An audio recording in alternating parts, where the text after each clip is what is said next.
नमस्कार दोस्तों, कैसे हैं आप लोग। मैं रागिनी आपको कुछ पढ़ाने आई हूँ। इलेक्ट्रॉनिक डिवाइसेस इन सर्किट्स के क्वेश्चंस हैं। ठीक है, फर्स्ट क्वेश्चन है the band gap in a material is 1 EV, the corresponding wavelength emitted is C.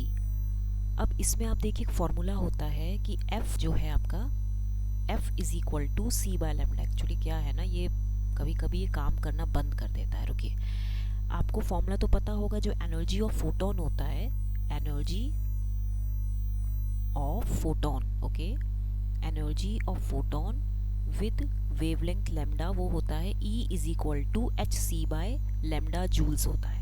h क्या होता है, प्लैंक्स कांस्टेंट होता है 6.62 इंटू 10⁻⁻34 जूल सेकेंड्स। ठीक है, तो यहाँ पे आप देखिए कि हम यहाँ पे अगर इसकी वैल्यू रखें तो E is equal to 6.62 into 10⁻⁻34, C is the speed of light 3 into 10⁻8 और वेवलेंथ हमें निकालना है लेमडा जूल्स हो गया। 1 EV में 1 इलेक्ट्रॉन वोल्ट में 1.602 इंटू 10⁻⁻19 जूल्स होते हैं। ठीक है, तो हम E इज इक्वल टू कितना करेंगे, E इज इक्वल टू जब आप पूरा सॉल्व करेंगे तो इसकी कुछ वैल्यू आएगी।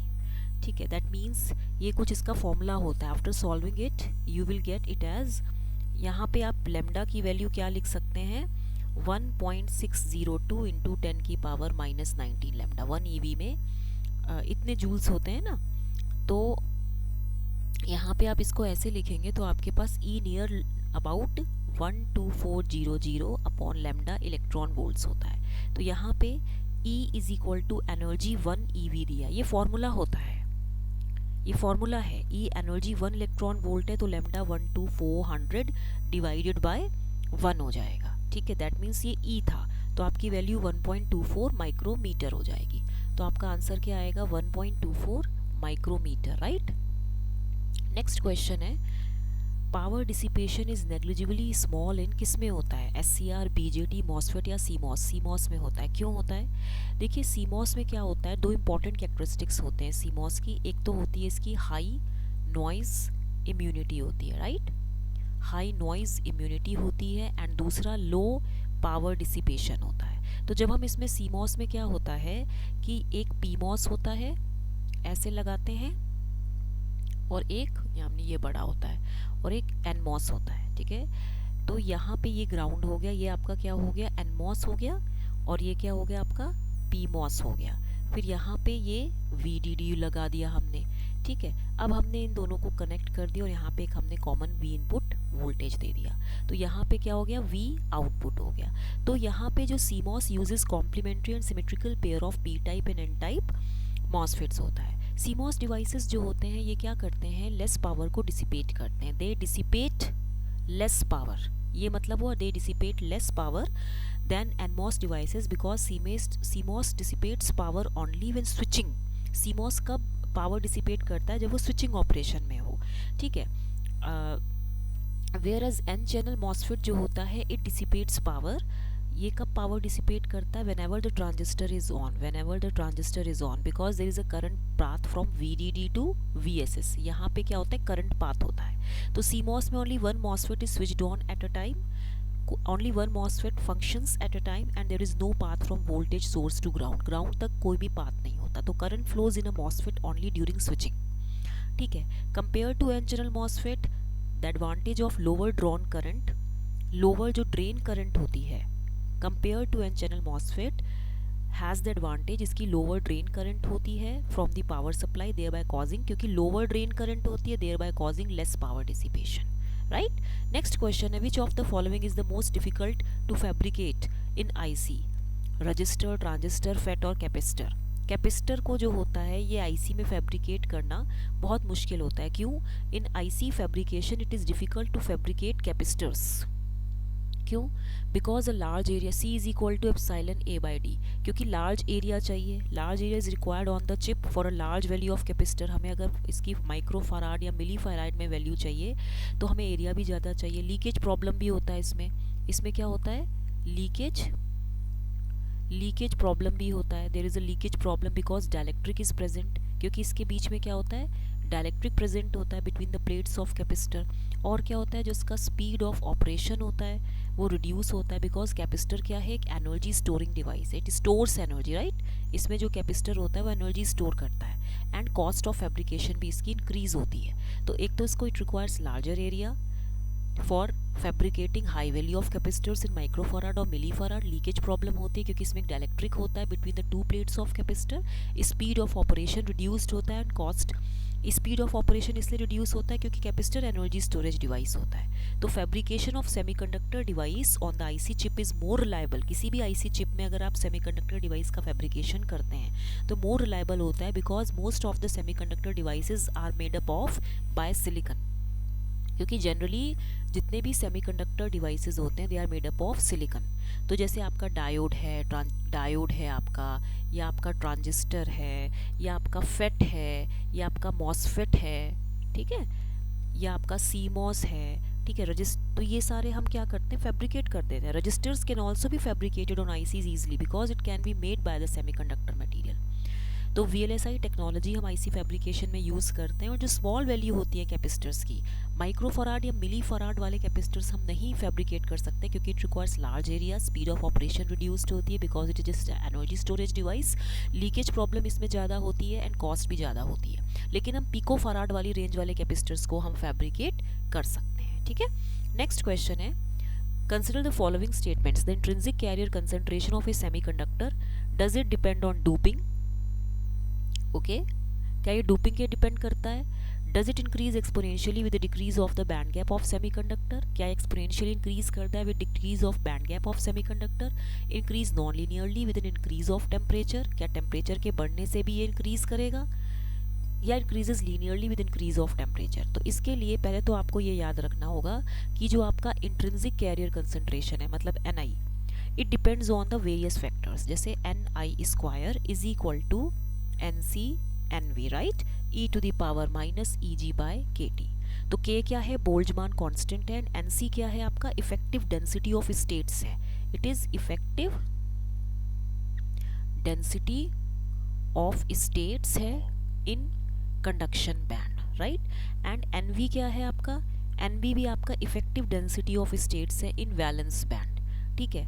तो T टेम्परेचर है, EG बैंड गैप एनर्जी। तो जो अबव इक्वेशन है, it increases exponentially with the decrease of band gap. जब ये डिक्रीज हो रहा है तो इट इंक्रीजेस एक्सपोनेंशियली, क्योंकि ये e to the power minus में है, with the decrease of band gap of semiconductor. ये नॉन लीनियरली इंक्रीज करता है विद इंक्रीज ऑफ टेम्परेचर, और टेम्परेचर के बढ़ने से ये नॉन लीनियरली इंक्रीज करता है। तो इसका जो राइट आंसर होगा वो क्या है, इसका राइट आंसर है, एक तो does it depend on doping, no.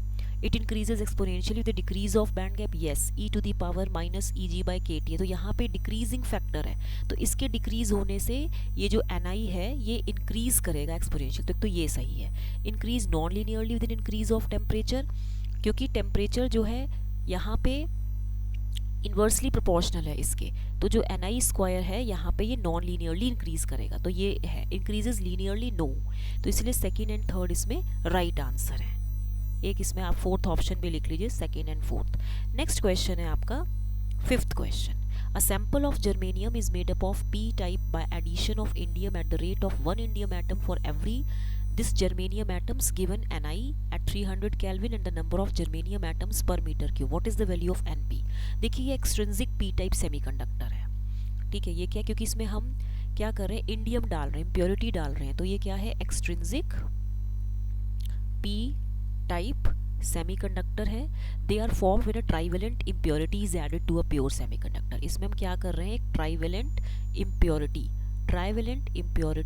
Is added to a pure semiconductor, right. तो एग्जांपल्स ऑफ ट्राइवेलेंट इम्प्योरिटी के क्या हैं, बोरॉन है, गैलियम है, इंडियम है।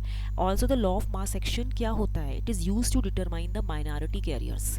माइनॉरिटी कैरियर्स को डिटरमाइन करता है लॉ ऑफ मास एक्शन।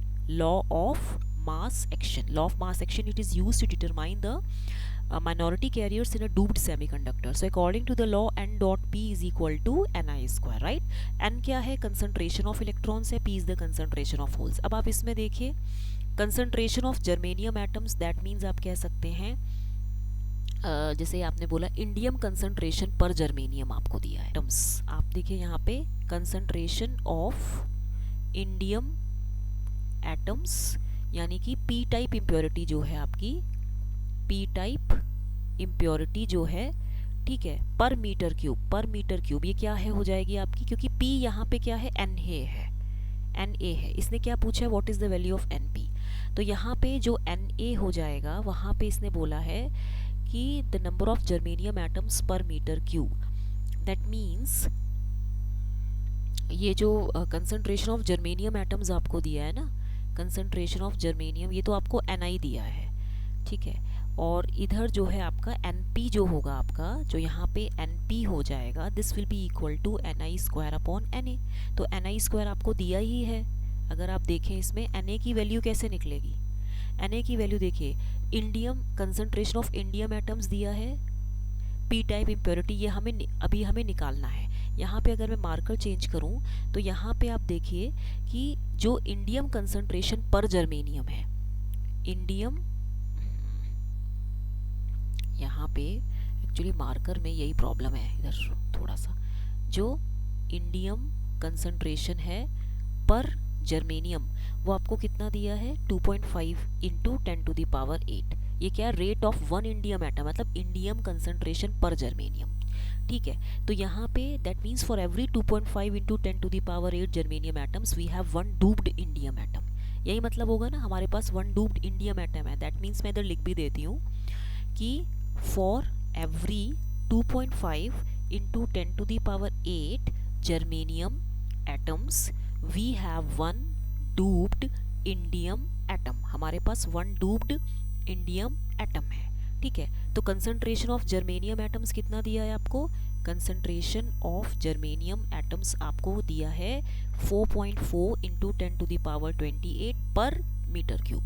तो 4.4 into 10⁸ concentration of germanium atoms per metre cube दिया है इसमें, और जो ये दिया है आपको नंबर ऑफ ये इंडियम कंसंट्रेशन पर जर्मेनियम एटम्स, तो ये दिया है। तो आप इसको कैसे निकालेंगे, concentration of indium atoms per metre cube, इसमें आप ये लिखेंगे 4.4 into 10⁸, that means concentration of total germanium atoms divided by for ये क्या बोलते हैं, इंडियम कंसंट्रेशन पर जर्मेनियम एटम 2.5 इंटू 10⁸।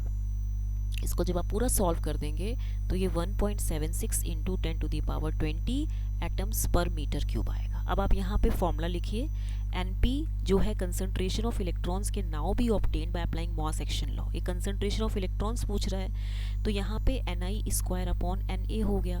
तो Ni² कितना है, 2.5 इंटू 10⁻19 इसका होल स्क्वायर है, डिवाइडेड बाय Na कितना है, 1.76 इंटू 10⁻20। तो ये वैल्यू जब आप सॉल्व करेंगे तो 3.55 इंटू 10⁻18 पर मीटर क्यूब।